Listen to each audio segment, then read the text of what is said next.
Grabe mga mommy, yayamanin talaga ang table ninyo kapag ito yung dahon na nasa table niyo mga mommy. Tingnan niyo naman, 'di ba, gold ang kanyang effect. Ang ganda ng texture niya mga mommy, perfect talaga ngayong holiday.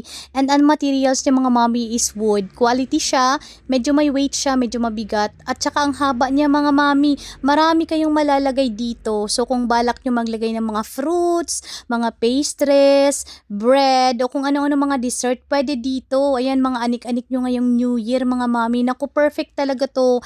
Mukha pa siyang pangmayaman kapag ito yung dahon nyo sa table. Ayan, napaka-elegante niya mga mami, kaya nagustuhan ko talaga siya. Hindi ko akalain na ganito siya kaganda sa personal. Ayan mga mami, i-try natin dito sa aking table. Ayan, try ko nilagyan ko siya ng ayan, mga anik-anik ko na mga candles. So 'di ba ang ganda niya mga mami, ang haba pa niya. Kaya marami siyang mailalagay. Ayan, mga anik-anik ko, ayan mga sample natin. So ayan, trinay ko. Ayan, mga perfume ko, trinay ko din yan. O 'di ba ang haba niya? Ang ganda niyang tingnan mga mami, promise. Magugustuhan niyo talaga 'to. Ayan, maganda siya sa table, ayan. Puwedeng lagyan ng mga baso, ayan ng bulaklak, o 'di ba? Napaka-elegante niya, grabe. Worth a buy talaga 'to mga mommy, kaya arat na mga mommy.